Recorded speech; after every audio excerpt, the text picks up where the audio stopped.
O Senhor esteja convosco. Ele está no meio de nós. Proclamação do Evangelho de Jesus Cristo segundo Marcos. Glória a vós, Senhor.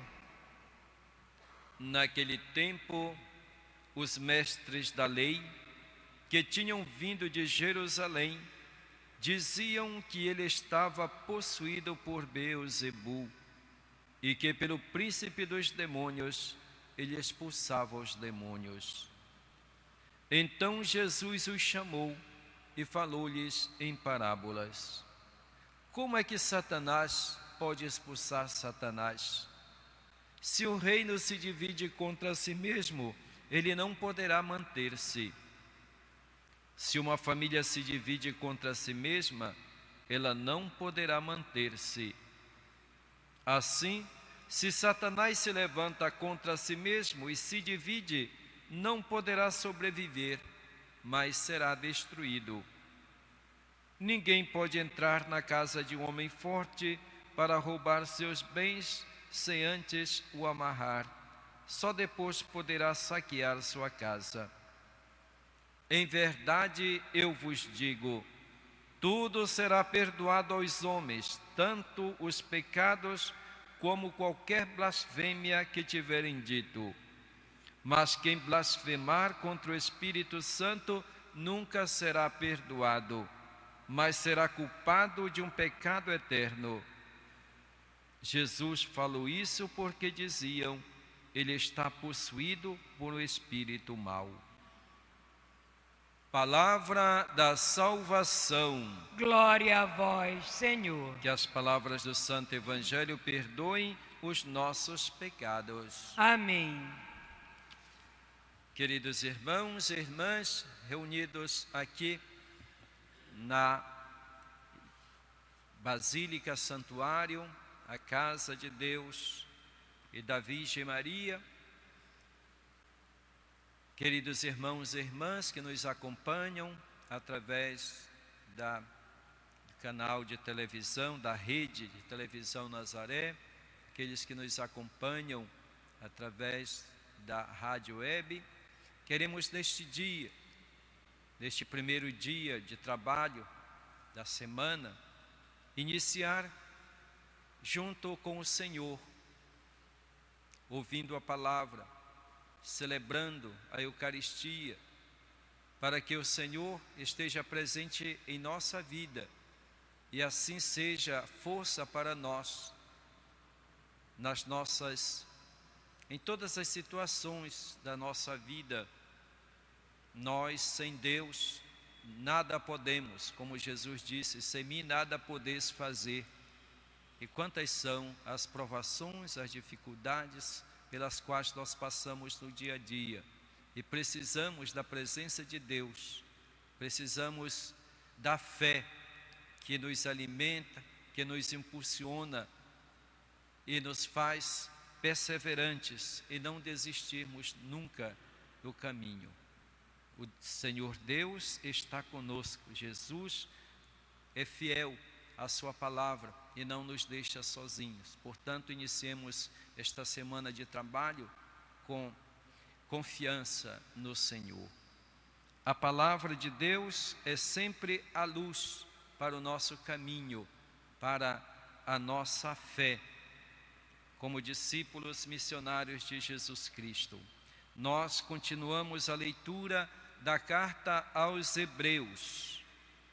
Como já dissemos, essa carta aos Hebreus fala do sacerdócio de Jesus Cristo, nos faz entender com profundidade o sentido do sacerdócio de Cristo, do seu sacrifício feito por nós, e através de Jesus Cristo, do seu sacrifício, que Deus Pai estabelece uma nova aliança com o seu povo.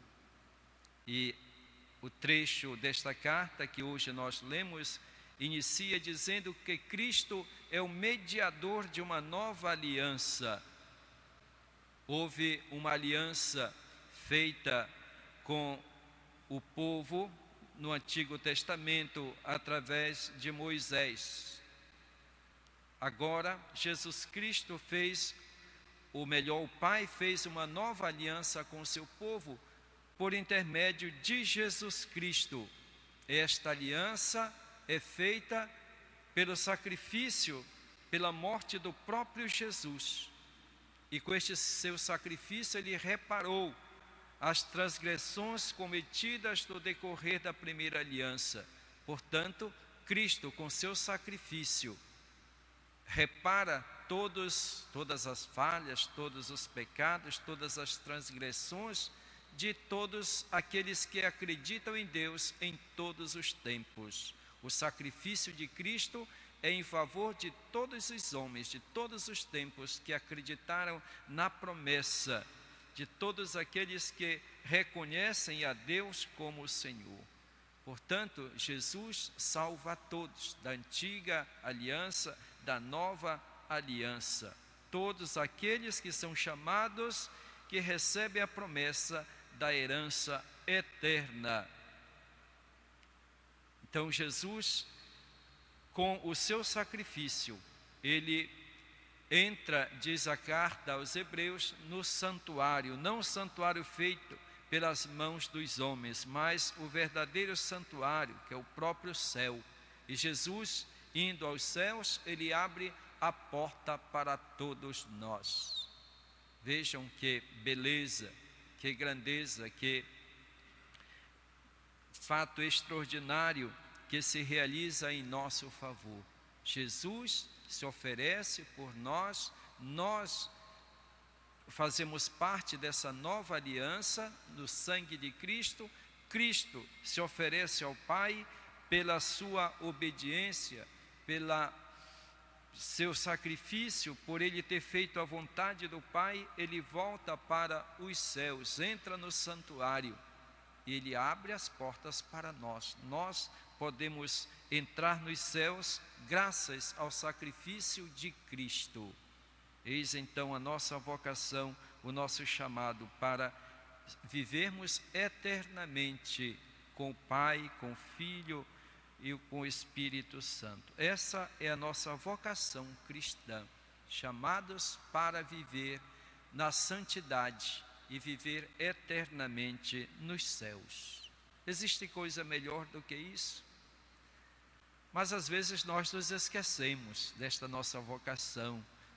Infelizmente, nós somos levados a viver como se existisse somente esta vida, na prática, porque nós nos preocupamos demais com as coisas deste mundo e esquecemos as coisas eternas. Nós devemos sim nos preocupar com as necessidades que nós temos neste mundo, porém, jamais esquecer que tudo o que existe neste mundo passa, todas as coisas, porque nós não fomos criados para este mundo, somente para as coisas deste mundo, nós fomos criados para a eternidade. Portanto, nós devemos caminhar neste mundo procurando agir com fidelidade, com justiça, praticando o bem, para que através das coisas deste mundo, para que vivendo bem neste mundo, nós possamos alcançar a eternidade. No Evangelho de hoje, mais uma vez, os doutores da lei entram em conflito com Jesus.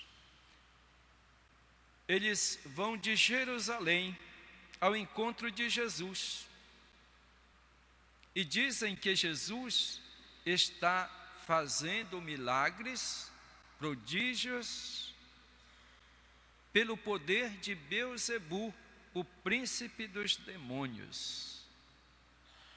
Jesus está fazendo coisas extraordinárias. De todos os lados as pessoas vão ao encontro de Jesus. E estes mestres da lei não aceitam este sucesso, entre aspas, de Jesus. Eles se sentem incomodados. Eles estão perdendo o poder. Então eles querem desacreditar Jesus. Ele não vem da parte de Deus. Aquilo que ele está fazendo não é obra de Deus. Ele faz isso pelo poder do príncipe dos demônios. Em outras palavras, eles dizem que Jesus está possuído pelo demônio, por isso que ele está realizando coisas extraordinárias. Jesus então lhes pergunta: como é que Satanás pode expulsar Satanás? Será que ele agora está dividido? Satanás procura fazer o mal. E para fazer o mal, ele está unido. Será que agora Satanás decidiu destruir a si mesmo? Será que eles não entendem que quando há uma divisão num grupo, acontece a destruição? Satanás vai querer destruir a si mesmo? De maneira alguma. Eles, na verdade, não querem reconhecer que Jesus está agindo por um poder divino. E Jesus então diz para estas pessoas que tudo será perdoado aos homens, tanto os pecados como qualquer blasfêmia que tiverem dito, mas quem blasfemar contra o Espírito Santo nunca será perdoado. Muita gente pergunta: o que é o pecado contra o Espírito Santo? Jesus foi ungido por Deus. Quando ele lê na sinagoga aquele trecho de Isaías: o Espírito de Deus está sobre mim, o Espírito de Deus me ungiu, me consagrou e me enviou. Jesus foi ungido pelo Espírito Santo. Ele aplica a si essa palavra do profeta Isaías. Hoje se realizou essa palavra, porque ele foi consagrado, ungido pelo Espírito Santo. Jesus, quando é batizado, o Espírito Santo desce sobre ele em forma de pomba. Jesus foi gerado pelo Espírito Santo no ventre da Virgem Maria. Portanto, Jesus age sempre movido pelo Espírito Santo. E é isso que os mestres da lei negam. Negam que Jesus está agindo pelo Espírito de Deus, pela força de Deus, mas dizem que é pela força do demônio. Negam, portanto, uma verdade. Blasfemam contra o Espírito Santo. Então esse é o pecado contra o Espírito Santo que aqueles mestres da lei estão cometendo. Não reconhecer a ação da força divina em Jesus. E eles o fazem não por ignorância, mas por maldade. É não querer reconhecer a verdade. Uma coisa é errar ou pecar por ignorância. Outra coisa é fazê-lo consciente de que ali está a verdade, mas eu me recuso a aceitar. Como nós dizemos, não quero dar o meu braço a torcer. Mesmo eu sabendo que essa é a verdade, eu nego. E assim estavam fazendo estes mestres da lei, negando a presença e a ação de Deus na vida de Jesus. E continuavam a dizer que ele estava possuído por um espírito mau. Jesus veio trazer a libertação, a paz para todos. Mas essa ação de Deus através de Jesus não acontece na nossa vida se nós não temos a docilidade, se nós não temos a sinceridade de coração para receber a ação de Deus. Deus oferece a nós todas as graças, os bens necessários para a nossa salvação, mas nós devemos acolher. Deus não nos força, por isso devemos ter esta docilidade. E nos nossos relacionamentos no dia a dia, nós também temos que saber reconhecer o bem, a verdade presente na vida das pessoas. Porque às vezes nós, movidos por interesses pessoais, pelo orgulho pessoal ou pela vaidade, nós não queremos reconhecer o bem que existe no outro, ou a verdade que o outro está dizendo. Nós temos, às vezes, uma cabeça dura, um coração duro, que não queremos reconhecer os nossos erros, os nossos defeitos, e colocamos a culpa nos outros, ou negamos a verdade ou o bem que está no outro. E se nós fazemos assim, nós não progredimos, nós não nos convertemos. A ação de Deus é inútil em nossa vida. Portanto, tenhamos essa abertura de mente, de coração, acolher a verdade, para que essa verdade transforme a nossa vida, transforme o nosso agir. E assim nós acolhamos a vida de Deus em nós. Que não pequemos contra o Espírito Santo, negando a verdade, movidos pelos nossos interesses. Não usemos de desculpas para rechaçar a verdade que os outros nos mostram. Que o Senhor, portanto, continue sendo para nós o caminho, continue sendo para nós a verdade e a vida que nos liberta e nos traz a salvação, a paz. Louvado seja nosso Senhor Jesus Cristo. Para sempre seja louvado.